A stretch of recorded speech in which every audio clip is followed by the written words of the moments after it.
प्यारे साथियों, आपके अपने यूट्यूब चैनल सुनील एकेडमी में हार्दिक स्वागत अभिनंदन है। प्यारे साथियों, आज हमारा उपन्यास का 8वां क्लास है।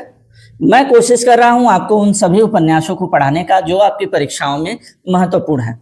आज हम सबसे पहले उपन्यासकार अमृत लाल नागर जी के बारे में पढ़ने वाले हैं। इनके जो भी परीक्षाओं की दृष्टि से महत्वपूर्ण उपन्यास रहे हैं उनको आज हम सीखेंगे। चलिए हम क्लास शुरू करते हैं। सबसे पहले आज मिलेंगे अमृत लाल नागर जी।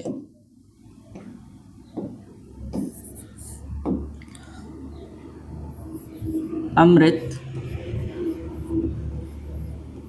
लाल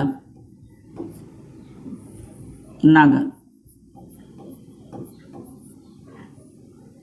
प्यारे साथियों, उनका सबसे पहला उपन्यास निकल कर आएगा। इनका सबसे पहला उपन्यास निकल कर आएगा महाकाल।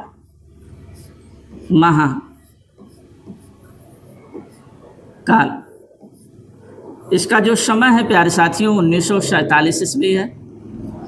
1947 ईस्वी है। इसमें बंगाल के अकाल के बारे में बताया गया। मतलब यह बंगाल के अकाल पर आधारित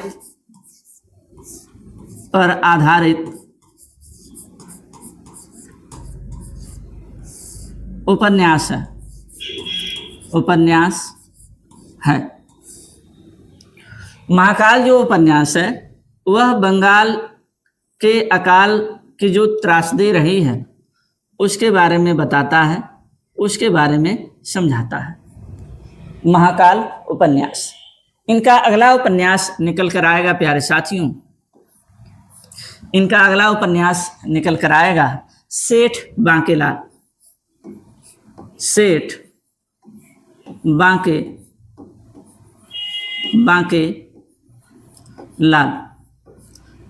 बांके लाल। इसका जो समय है प्यारे साथियों वो है 1955। इसका जो समय है 1955 है। इसके बारे में क्या बताया गया है हम थोड़ा सा समझने की कोशिश करते हैं। इसमें सामाजिक और आर्थिक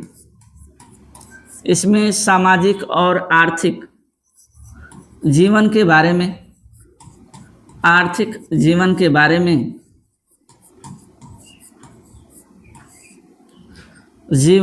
बारे में बताने की कोशिश अमृत लाल नागर जी ने किया हुआ।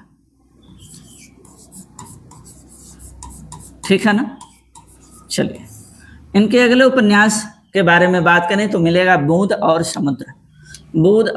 समुद्र। इनका अगला उपन्यास निकल कर आएगा बूंद और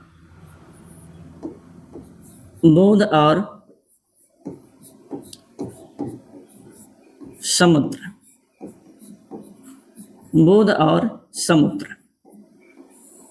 इसका जो समय है प्यारे साथियों वो है 1956 ईस्वी। इसमें क्या बताने की कोशिश की गई है थोड़ा सा हम समझते हैं। इसमें प्यारे साथियों लखनऊ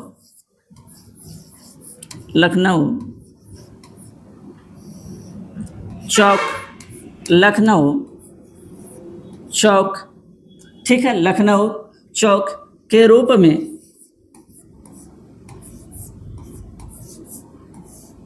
लखनऊ का जो चौक है उसको बताने की कोशिश किया गया है कि रूप में भारत की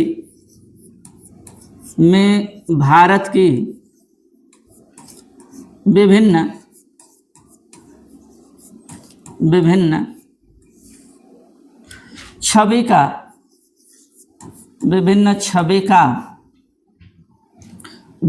छवि का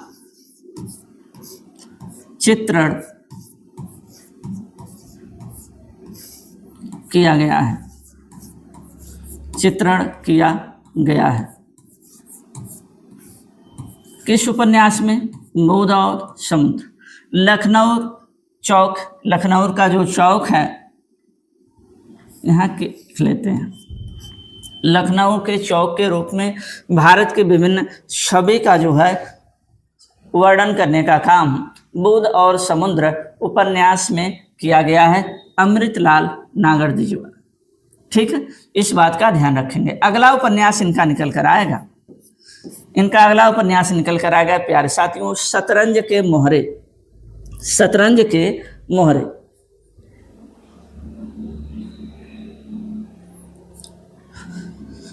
शतरंज के मोहरे। शतरंज के मोहरे। शतरंज के मोहरे। इसका समय नोट कर लीजिए, इसका समय 1959 ईस्वी है। इसका समय 1959 ईस्वी है। अब इसके बारे में थोड़ी सी हम जानकारी प्राप्त करते हैं। क्या जानकारी हम इसमें प्राप्त करने की कोशिश करेंगे? यह किसके बारे में है, थोड़ा सा समझते हैं। यह अवध के नवाबों, ये अवध के नवाबों के, ठीक है, जीवन पर आधारित उपन्यास है। आधारित उपन्यास है। अवध के जो नवाब लोग थे उनके जीवन पर आधारित यह उपन्यास अमृतलाल नागर द्वारा जो है रचित किया जाता है, जिसका समय 1959 ईस्वी है और वह उपन्यास है शतरंज के मोहरे। ठीक है, शतरंज के मोहरे। अगर इनके अगले उपन्यास के बारे में बात करें प्यारे साथियों, तो इनका अगला उपन्यास निकल कर आएगा, इनका अगला उपन्यास निकल कर आएगा सुहाग के नुपुर। सुहाग के नुपुर। सुहाग के नुपुर। इसका जो समय है वो है 1960 ईस्वी। 1960 ईस्वी। इसका जो मुख्य विषय है यह है मध्यकालीन जो कुल वधुएं थीं उनके बारे में बताने की कोशिश की गई है। मध्यकालीन,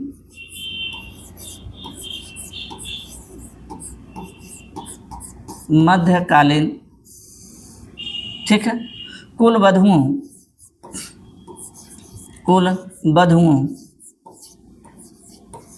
मध्यकालीन कुल वधुओं एवं नाहर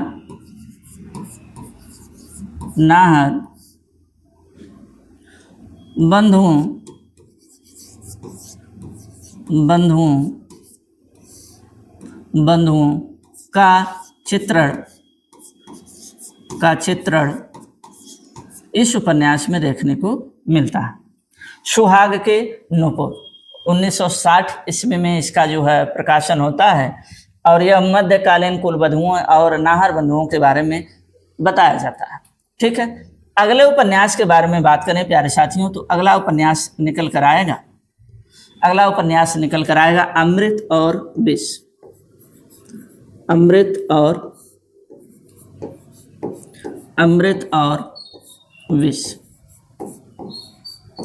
और विष। इसका समय आप याद रखिएगा 1966 ईस्वी।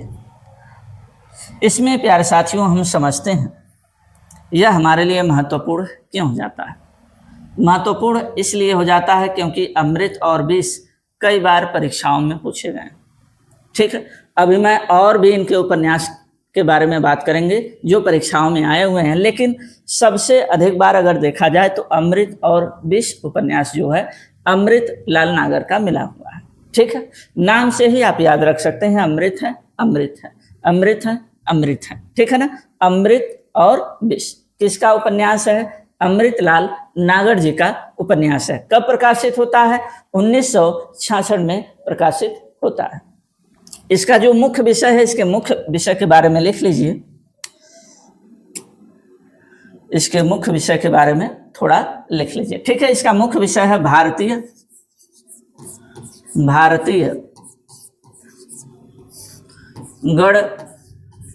गणराज्यों, भारतीय गणराज्यों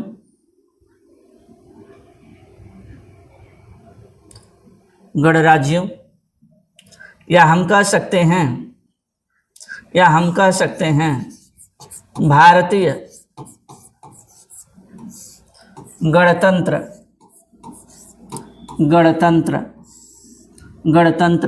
के 15 वर्षों का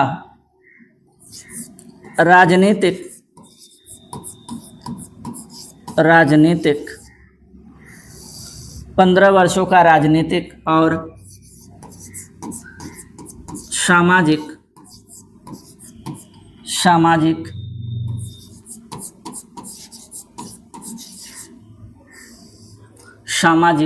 चित्रण है, ठीक है। यह आपके लिए सही है, यह आप लिख सकते हैं। भारतीय गणतंत्र के 15 वर्षों का राजनीतिक और सामाजिक का चित्रण जो है इस उपन्यास में किया गया है, अमृत और विष में। अगर इनके हम अगले उपन्यास के बारे में बात करें तो अगला उपन्यास करागा 7 घूंघट वाला मुखड़ा। 7 घूंघट वाला मुखड़ा।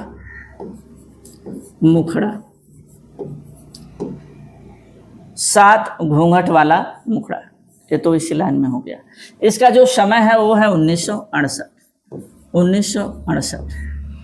यह इसका है, यह ध्यान रखिएगा, ये इसका। इसका जो मुख्य विषय है, इसका मुख्य विषय मैं यहाँ लिख दे रहा हूँ। यह है मसरू बेगम के नारी हृदय का चित्रण। मसरू बेगम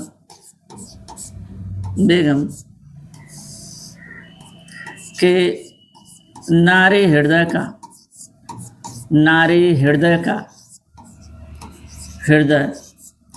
का चित्रण, ठीक है। अमृतलाल नागर जी ने बहुत ही बढ़िया तरीके से अपने उपन्यासों को लिखने की कोशिश की है। सबसे पहला उपन्यास लिखते हैं 1947 में। यह बताते हैं बंगाल के अकाल की जो त्रासदी है उसके बारे में। सेठ बांकीलाल का जो उपन्यास निकल कर आता है, सेठ बांकीलाल जो उपन्यास है वो निकल कर आता है 1955 ईस्वी में। इसमें सामाजिक और आर्थिक जीवन के बारे में वर्णन किया गया है। बुध और समुद्र, लखनऊ के एक चौक के बारे में जो है बताया जाता है कि वह भारत के विभिन्न छवि का चित्रण किस प्रकार से करता है। शतरंज के मोहरे 1959 में आता है। यह अवध के नवाबों के हंसोन्मुख जीवन पर आधारित एक उपन्यास है, इसके बारे में बताया जाता है। सुहाग के नुपुर मध्यकालीन कुलवधुओं और नाहर जो बंद हुए उनके बारे में जो है बताने की कोशिश की गई है इसमें। 7 घूंघट वाला मुखड़ा 1968 में आता है। इसमें मसरू बेगम के नारी हृदय का जो है चित्रण किया गया है, ठीक है ना।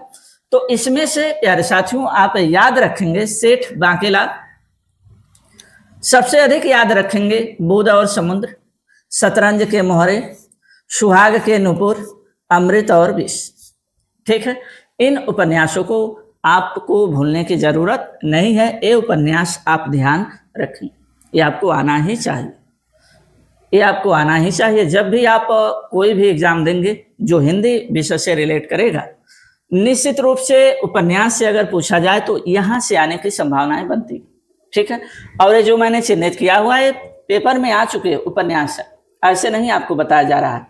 आप पेपर उठा कर देखिए, कोई भी, चाहे टीजीटी, पीजीटी, चाहे एलटी ग्रेड हो, चाहे DSSB हो, चाहे आरपीएससी का कोई भी एग्जाम, अगर आप चाहे वो फर्स्ट लेवल का हो चाहे सेकंड लेवल का हो, जो भी आप देखेंगे चाहे फर्स्ट ग्रेड चाहे सेकंड ग्रेड का मिले, उसमें आपको देखने को मिलेगा। ठीक है ना। चलिए आगे बढ़ते हैं।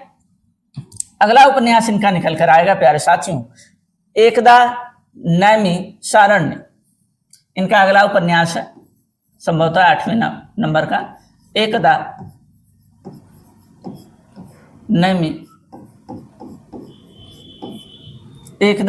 नैमिषारण्य।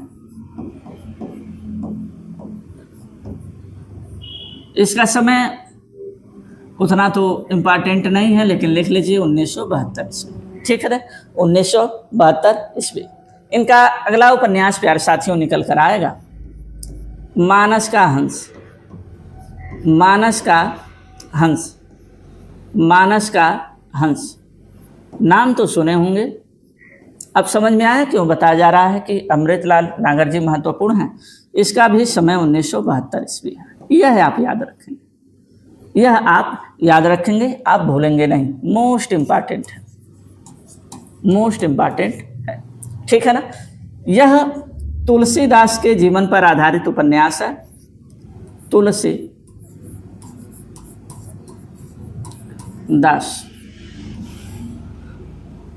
की जीवनी, तुलसीदास की जीवनी एवं व्यक्तित्व पर, इनके व्यक्तित्व पर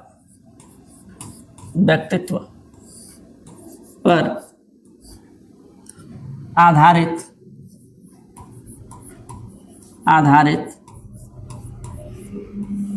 उपन्यास है। ठीक है, इस बात का ध्यान रखेंगे। अभी आगे मैं एक और उपन्यास बताऊंगा, वो सूरदास पर आधारित इन्होंने उपन्यास लिखा है, संभवतः खंजर नयन है। अभी आगे मिलेगा आपको। खंजर नयन के बारे में भी मैं बताऊंगा कि यह सूरदास के जीवनी पर आधारित जो है उपन्यास लिखते हैं। और सूरदास का जो खंजर नयन है वह उपन्यास, और मानस का जो हंस है, यह उपन्यास सबसे अधिक महत्वपूर्ण हो जाता है। अमृत और विष तो है महत्वपूर्ण, अमृत और विष तो महत्वपूर्ण है ही, साथ साथ मानस का हंस और जो है खंजर नयन भी महत्वपूर्ण है। ठीक है ना। और मानस का हंस तुलसीदास की जीवनी और उनके व्यक्तित्व पर आधारित उपन्यास है। इस बात का ध्यान रखेंगे। पूछा है, प्रश्न पूछा है, मानस का हंस अमृतलाल नागर ने तो लिखा हुआ है, लेकिन किसके जीवनी पर आधारित है? ये प्रश्न आ चुका है, किसके जीवनी पर आधारित है? तो आप ध्यान रखिएगा, तुलसीदास जी के जीवनी पर आधारित यह उपन्यास है। ठीक है। आगे अगर हम बात करें अगले उपन्यास का, तो प्यारे साथियों अगला उपन्यास निकल कर आएगा, नाच्यो बहुत गोपाल। नाच्यो बहुत गोपाल। नाच्यो बहुत गोपाल, नाच्यो बहुत गोपाल। इसका समय लिख लीजिए, इसका समय 1978 ईस्वी है।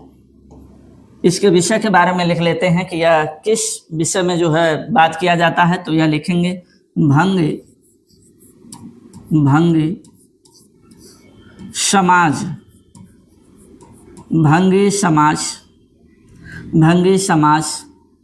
के इतिहास, भंगी समाज के इतिहास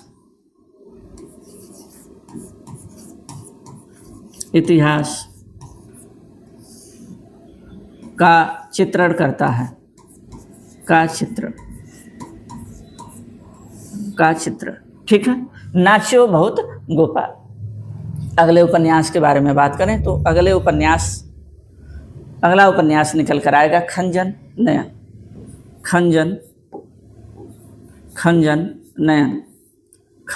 नयन। अभी मैंने आपसे क्या बोला कि यह उपन्यास महत्वपूर्ण हो जाता है। क्यों महत्वपूर्ण हो जाता है? क्योंकि यह सूरदास के जीवन पर आधारित उपन्यास है। तो यहाँ पर आप मेंशन कर सकते हैं, क्या मेंशन कर सकते हैं?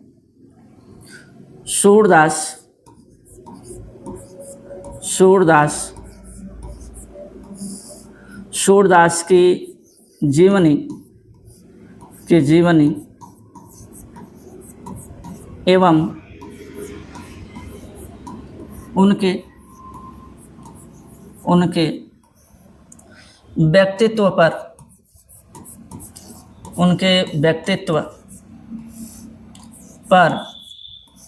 आधारित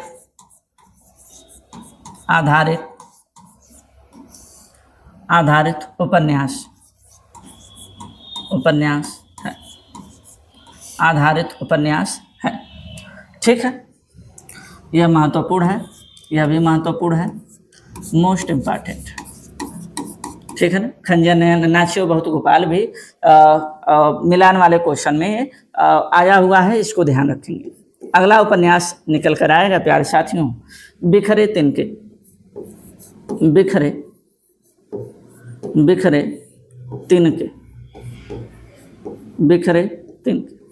बिखरे तिनके का समय है 1982 ईस्वी। 1982 ईस्वी। ठीक है ना। यह हमारे जो है कह सकते हैं भारत में जो परिवार है, एक ऐसे परिवार के बारे में बात किया गया है इसमें, जो परिवार जो है पूरा बिखरा हुआ है। वो जो परिवार है किस प्रकार से बिखरा हुआ है, कैसे बिखरा हुआ है, यह उसी पर आधारित जो है उपन्यास है। इसके विषय में इतना आप लिख सकते हैं। अगला उपन्यास प्यारे साथियों निकल कर आएगा, अगला उपन्यास निकल कर आएगा जो है अग्निगर्भा।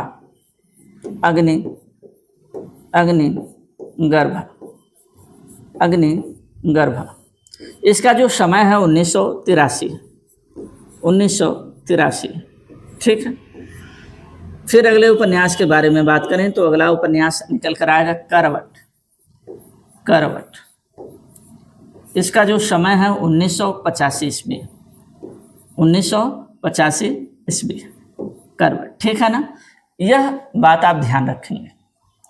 अब अमृतलाल नागर के हमने जो है 14 उपन्यासों को लिखा, फिर से एक बार हम समझ लेते हैं। ठीक है, फिर से एक बार समझ लेते हैं इनके उपन्यासों। यह महाकाल उपन्यास 1947 में लिखते हैं, जिसमें जो है बंगाल के अकाल पर जो है आधारित यह उपन्यास है कि बंगाल में जब अकाल पड़ता है किस प्रकार की त्रासदी होती है, इस पे आधारित इन्होंने उपन्यास लिखा। सेठ बांकीलाल जो सामाजिक और आर्थिक जीवन पर आधारित यह उपन्यास है। इस उपन्यास में सामाजिकता जो है दिखाया गया है, आर्थिक मूल्यों के बारे में बताने की कोशिश अमृतलाल नागर जी ने किया हुआ है। दूध और समुद्र के बारे में बात करें तो यह लखनऊ के चौक के रूप में भारत की विभिन्न जो है छवि का जो है चित्रण करने का काम करता है। शतरंज के मोहरे 1959 में आता है। इसमें अवध के नवाबों के, ठीक है, हंसमुख जीवन के बारे में बताने की कोशिश अमृतलाल नागर जी ने किया हुआ है। सुहाग के नुपुर मध्यकालीन कुलवधुओं के बारे में बताने की कोशिश की गई है। अमृत और विष भारतीय गणतंत्र के 15 वर्षों का राजनीतिक और सामाजिक स्थिति कैसा रहा, उसके चित्रण को दर्शाने की कोशिश अमृतलाल नागर जी ने अमृत और विष उपन्यास में किया हुआ है। 7 घूंघट वाला मुखड़ा, इसके बारे में बात करें तो मसरूह बेगम की नारी हृदय का जो है सचित्र वर्णन करने का काम किया गया है। इसमें आप सेठ बांकीलाल, दूध और समुद्र, शतरंज के मोहरे, सुहाग के नुपुर, अमृत और विष, इतना उपन्यास इसमें ध्यान रखेंगे। अगले उपन्यास के बारे में हमने बताया एकदा नैमिषारण्य। ठीक है। फिर हमने बताया मानस का हंस। मानस का हंस हमने बताया क्यों महत्वपूर्ण हो जाता है। यह तुलसीदास के जीवन पर आधारित जो है उपन्यास है, उनके जीवनी के बारे में बताया गया है। नाचियो बहुत गोपाल, भंगी समाज के इतिहास का चित्रण इस उपन्यास में किया गया है। खंजन नयन, सूरदास की जीवनी और उनके व्यक्तित्व के बारे में खंजन नयन में अमृतलाल नागर ने बताने की कोशिश की है। बिखरे तिनके, अग्निगर्भा, करवट, ये सभी उपन्यास आप लिख लेंगे और जितना मैंने चिन्हित किया है इन्हीं उपन्यासों को आप विशेष रूप से पढ़ने की कोशिश करें। ठीक है ना। चलिए अब हम अगले उपन्यासकार के बारे में पढ़ते हैं। अगले उपन्यासकार मिलेंगे हजारी प्रसाद द्विवेदी जी। आचार्य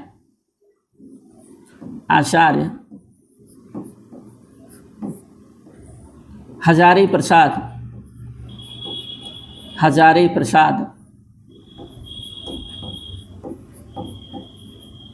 द्विवेदी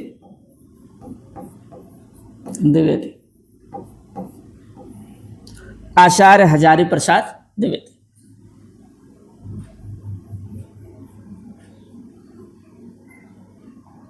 इनका पहला उपन्यास निकल कर आता है बाणभट्ट की आत्मकथा।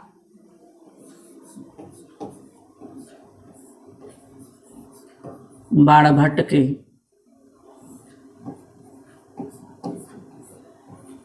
आत्मकथा।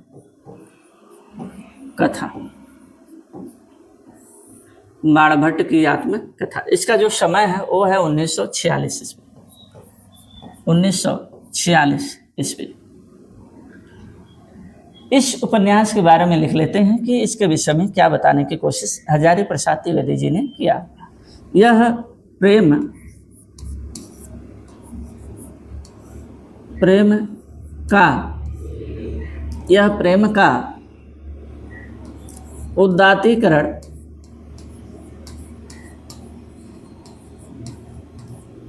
का उदात्तीकरण और हर्षकालीन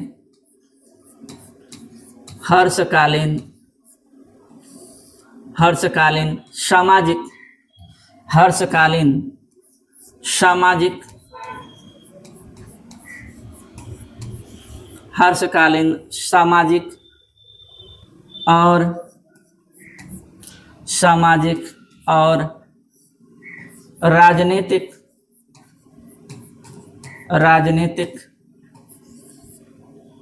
राजनीतिक इसको थोड़ा सा हटा दें। सामाजिक, राजनीतिक और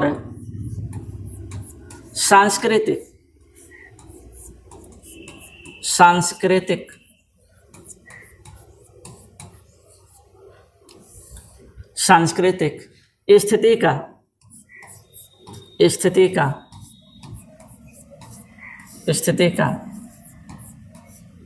चित्रण इस उपन्यास में देखने को मिलता। किस उपन्यास में? बाणभट्ट की आत्मकथा में। विशेष रूप से हर्षकालीन जो सामाजिक स्थिति रही है, जो राजनीतिक स्थिति रही है और जो सांस्कृतिक स्थिति रही है, इसके बारे में हजारी प्रसाद द्विवेदी जी अपने उपन्यास बाणभट्ट की आत्मकथा में बताए कि हर्षकालीन जो सामाजिक स्थिति, जो सामाजिक परिस्थिति थी, जो राजनीतिक स्थिति थी, जो सांस्कृतिक स्थिति थी, वो क्या थी। इस उपन्यास में हजारी प्रसाद द्विवेदी ने बताने की भरपूर कोशिश की। अगले उपन्यास के बारे में बात करें तो इनका अगला उपन्यास निकल कर आएगा चारूचंद्र लेख।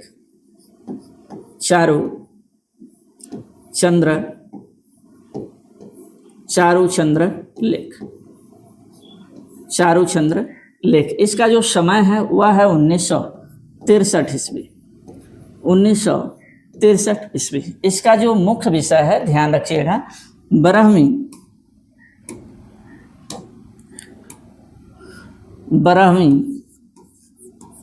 से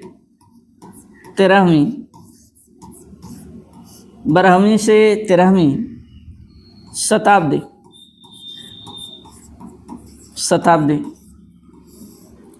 की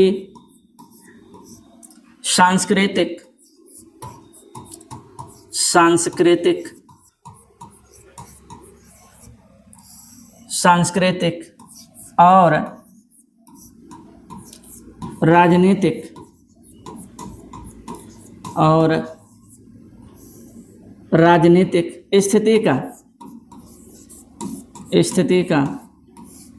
राजनीतिक स्थिति का चित्रण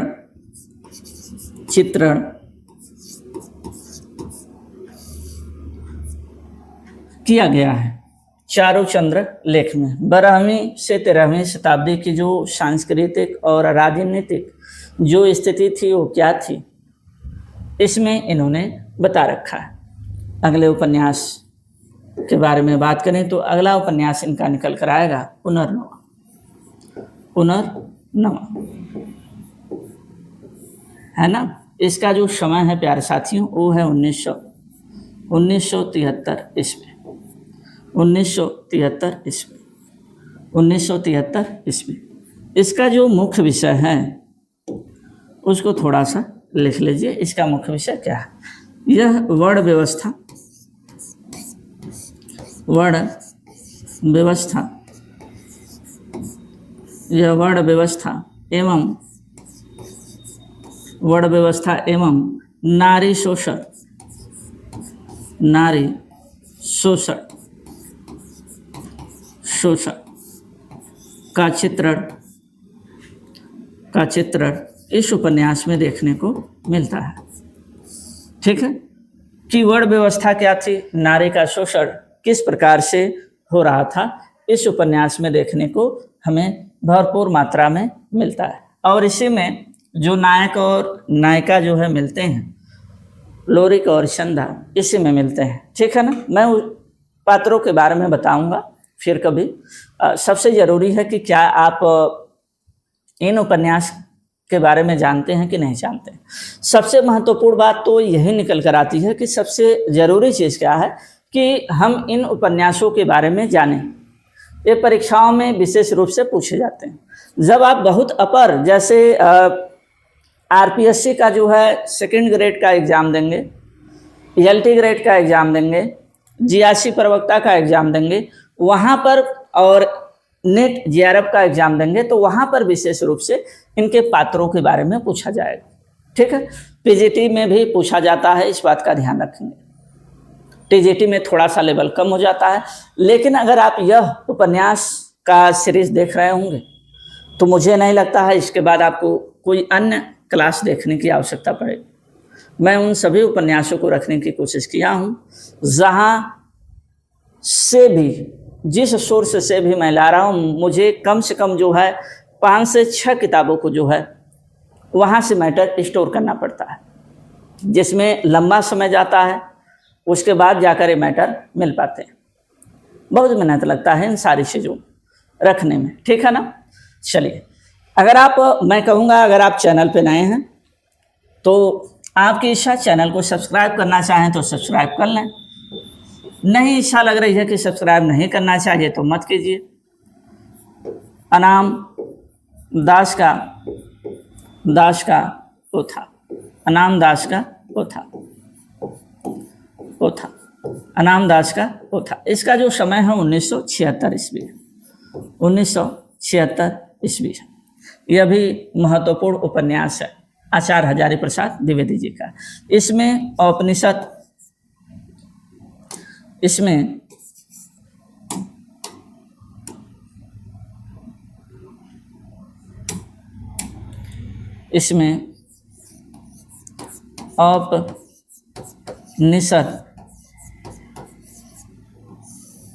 औपनिषद युग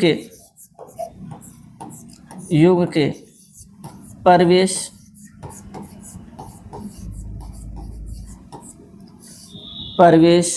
एवं जीवन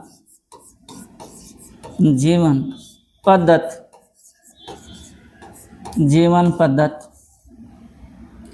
का चित्रण किया गया है। किस उपन्यास में? अनाम दास का पोथा उपन्यास में। ये 4 उपन्यास आचार्य हजारी प्रसाद द्विवेदी जी का बहुत ही महत्वपूर्ण है। चारों के चारों महत्वपूर्ण हैं और ये चारों उपन्यास परीक्षाओं में पूछे गए हैं। ये चारों उपन्यास पूछे गए हैं। आप इन उपन्यासों का समय याद रखिएगा। 1946, 63, फिर कहाँ गया 73, फिर 76। क्रम भी पूछा जा सकता है। बाणभट्ट की आत्मकथा, जिसमें हर्षकालीन, हर्ष के समय के जो है सामाजिक जीवन कैसा था, राजनीतिक जो है जीवन कैसे लोग जी रहे थे, किस प्रकार का जो है प्रजा पर शासन चलाया जा रहा था और वहाँ का सांस्कृतिक स्थिति क्या था, इसके बारे में आचार्य हजारी प्रसाद द्विवेदी जी ने बताया। चारूचंद्र लेख में 12वीं-13वीं शताब्दी की जो सांस्कृतिक और राजनीतिक स्थिति थी, इसके बारे में बताने की कोशिश की है, जिसका समय 1963 ईस्वी है। पुनर्नवा में मिलता है वर्ण व्यवस्था और नारी का शोषण। ये तो हर जो है काल में देखने को मिलता है कि नारी का शोषण होता चला आ रहा है। आज क्या है, एक को नीले ड्रम में पैक कर दिया गया तो दुनिया भर के जो है चीज़ें मिली, पता नहीं कब से पैक होती रही हैं, कब से। जब आप पढ़ेंगे अपने इतिहास को, प्राचीन काल से चीज़ें चली आ रही हैं, चीज़ें वहाँ पढ़ेंगे तब आप समझने को पाएंगे कि नारी का शोषण किस तरीके से लोगों ने किया हुआ है, किस तरीके से। आज 2-4 मैटर आप देख लेते हैं तो ऐसी स्थिति हो जाती, उनके साथ पता नहीं कितने वर्षों से चला आ रहा है और आज भी कई जगहों पर ऐसा देखने को मिलता है। अनाम दास का पोथा 1976 में आता है। इसमें उपनिषद युग के परिवेश और जो है जीवन पद्धति के बारे में बताने की पूरी कोशिश आचार्य हजारी प्रसाद द्विवेदी जी ने किया हुआ है, ठीक है ना। जितने भी आज के क्लास में हमने उपन्यास बताया, जितने भी महत्वपूर्ण थे, हमने उन्हें चिन्हित किया। विशेष रूप से उन्हें आप याद रखेंगे, बाकी को आप पढ़ेंगे, ठीक है ना। तो अगर आप चैनल पे नए हैं और आपको लगता है कि आज का यह क्लास आप लोगों के लिए उपयोगी है, तो क्लास को शेयर कर दीजिए, लाइक कर दीजिए और चैनल को सब्सक्राइब कर लीजिए। चलिए मिलते हैं हम अगले क्लास में एक नए उपन्यासकार के साथ। तब तक के लिए नमस्कार, जय हिंद, जय भारत।